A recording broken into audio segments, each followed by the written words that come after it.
Okay, so good morning and welcome to Monkhouse on Mondays, Tuesdays, Wednesdays, Thursdays and Fridays, because demand has overtaken us.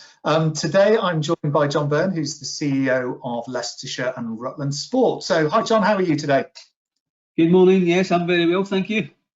Excellent. So John, what are you up to keep fit at the moment? How are you staying active?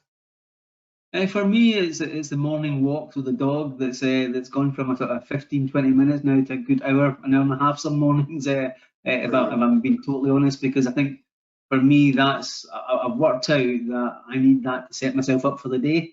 I need to physically get out there and do that good walk, and we've been very fortunate with the weather, so that's probably encouraged me a little bit as well, Dave.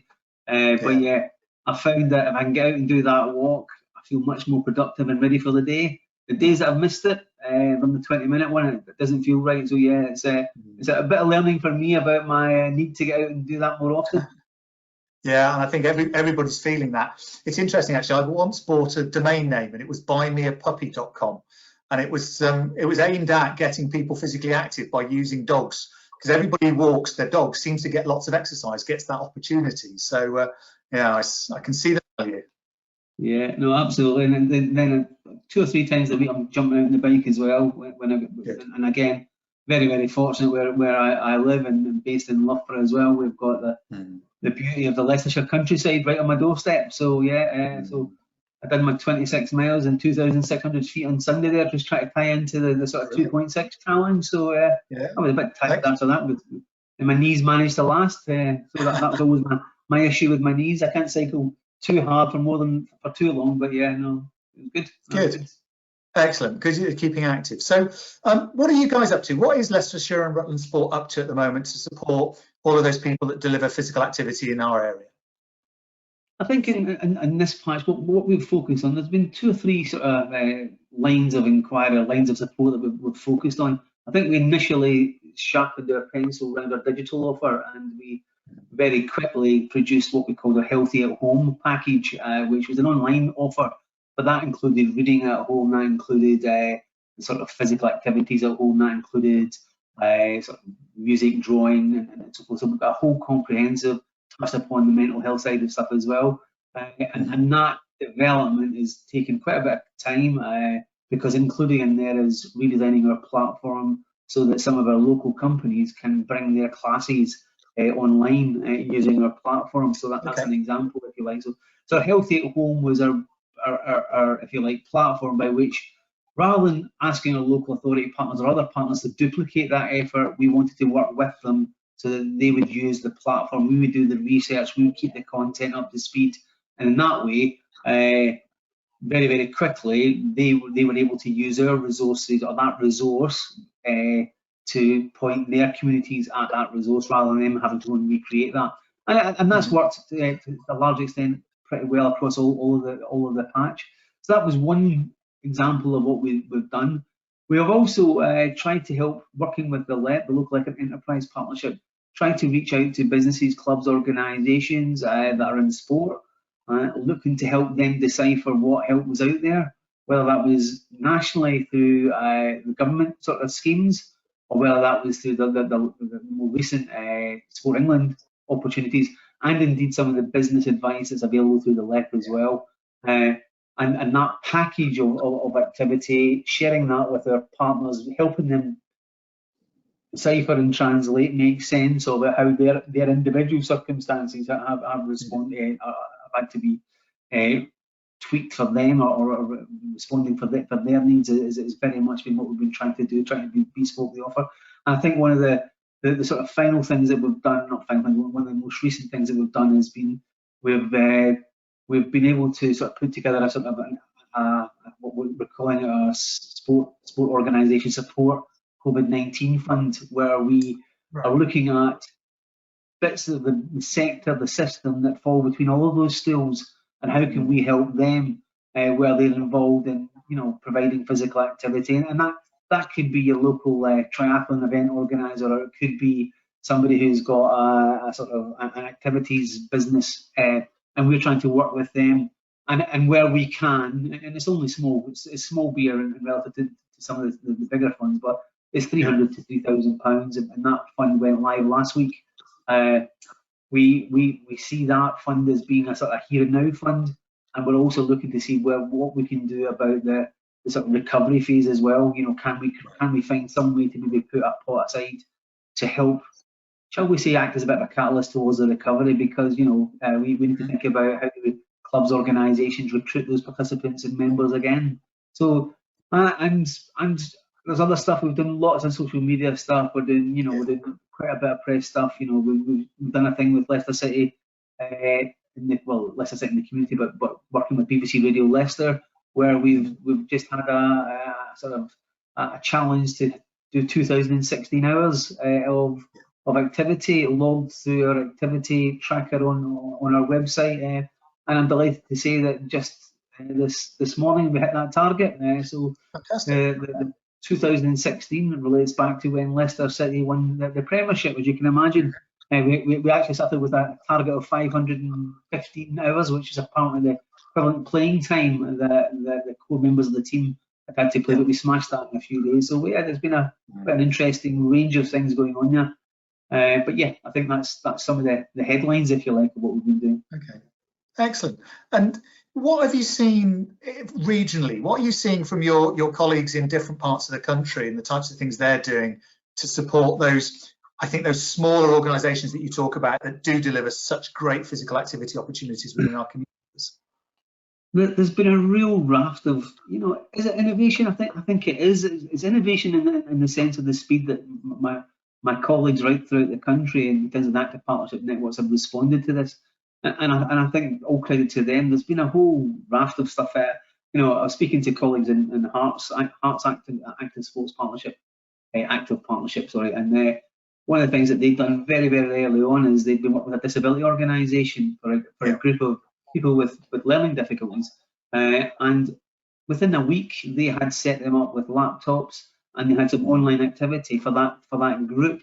You know, so they'd find the solutions to all that. They don't have the IT, we haven't got an instructor, nobody knows how to sort of do an online class and what with the technology. And within a week, they had it sorted from lockdown to a week later. That group that were meeting regularly, that's part of their, shall we say, routine, we're able to do that routine online. And I think that's a cracking example. I think there's some other examples that I think working with the Meathon, I think Berkshire Active Partnership, the Meathon, which is me and you, and Thon is linked to the marathon, but during May there's going to be a challenge to do 26 minutes for 26 days or whatever activity you want. Right. But the innovation in there is very much about you buddying up. So you and I would buddy up and we'd give each other little nudges, a little bit like the Strava, well done, tick sort of type thing.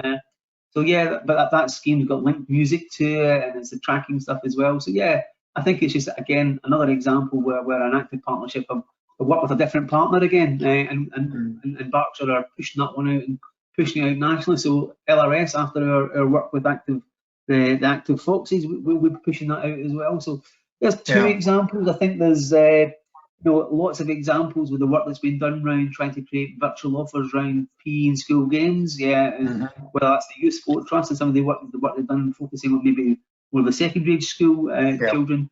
The work that the Yorkshire Sports Foundation, again, another active partnership, have been doing, predominantly, as I understand it, been around the primary stuff and getting some of those activities online.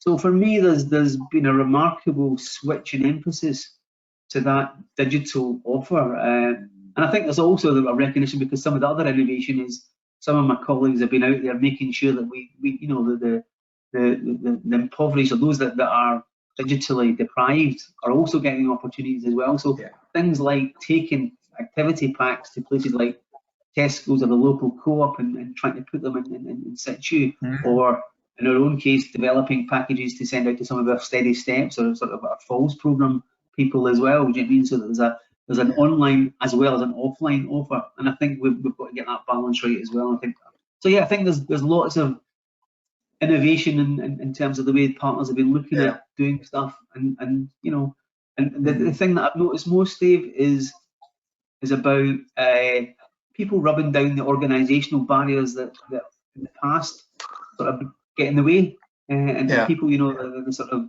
whether that's GDPR or whether that's that's not my organisation, this is my organisation, we've got this product, we've got that product, and it's actually, we found it with our platform, we will share anything that we've done on our platform. If they want to come and badge it and take it away, we've asked for permission to take stuff of other people's stuff so that we can put our stuff for our local. So I think for me, there's a real sense within the sector and the partners that we work in, it's about solutions, and it's not time for the bickering. And I have to say, I think Sport England set their stall out fairly early with that and reassured the sector as much as they could do. So I think hats off to them in this case about how they set the tone for that collaborative sort of working together and indeed inspiring and encouraging us to be innovative with the way that we use our resources. Yeah, absolutely. And I think that's a really interesting point around that co-collaboration, co-creation on stuff, reducing some of the barriers, which I think is just fantastic, because I do still think within the sector that we operate, there are those challenges about you, me, them, and all of that type of stuff, and competition. And I think some of this competition has almost been taken out. And I've had this consideration about how do we look at this regionally when we do start looking at unlocking. What is the opportunity to go out with a single bit of information for somebody who wants to join a gym, whether you're a David Lloyd member or whether you're an Easy Gym member or anything in between? How do we regionally approach reopening effectively and make the most of this new physical activity? Which I guess leads to my question around, what would you like to see it look like post-lockdown? I think there's the ideals of the collaboration and the co-design continuing and being at the heart of what we do. For me, that takes us back to that, is it the transactions or transformation? And I think we're all in the business of transformation, but sometimes systems and bureaucracy and processes limit the transformation that we can do, and often we've used that as an excuse not to crack on with that. So I think the sector is demonstrating that its flexibility. I think that as a sector, we're demonstrating a much greater willingness in this particular time, I think, to be working across, whether that's school sport, community sport, local authority provision, operators. I think there's been a real solution. We've got operators in our area that staff, rather than getting furloughed, have been redeployed to support with bins. Some of my guys are in the process of being redeployed as well to other parts of the business, or other parts of provision in our county. And I know that my colleagues in other active partnerships have been taking on roles that nothing to do with their roles. And indeed, our local authority officers are demonstrating their work with community hubs is just been absolutely phenomenal, because it builds on some of their skills. So back to your original question, for me, it's about really meaningful collaboration. It's that about what is the system, what are the system improvements that we can make, and finding solutions to those problems that in the past would have been organisationally protected from. We would have buffered them and stopped. So I think that's one aspect of where I'd like to go, but that doesn't, for me, the collaboration is one aspect of that. I think the behaviour change that we are seeing, the visual people out walking, running, cycling, etc., and people, the percentage of people that have now taken up a digital offer in their homes, I think we need to be working to ensure that market is still there. Do you mean whether that's your Joe Wicks or your Les Mills or online offer? I think how do we embrace that offer? How do we embrace the sort of the enterprise model versus just the subsidised model? And I think how do we find that sort of your notion there about David Lloyd? Why do I have to sort of sign up for David Lloyd and 15 other gyms if I'm moving about the place and I'm trying to go different places at different times? So I think technology will be rapid. I think that the home working thing is changing things again. Will we have a legacy of that? Will we have a reduction in floor space in offices? Will we have a different sense of that? And for me, one of the things that I hope that we get right as a sector is the collaboration about how we present ourselves as part of the solution on the nation's mental health. I think we're in it for the next 2 years of adapting to a different way of life, and we haven't had time to prepare for that. We haven't had time to think about that. But as we come out of this and we move through recovery phase, I think our sector has got an awful lot to offer. I think the workforce within our sector are the real assets that we've got that can help not only present that message about not only do you need to be physically healthy, but mentally healthy, physical activity helping both of those things. We need our workforce to be the ambassadors of that.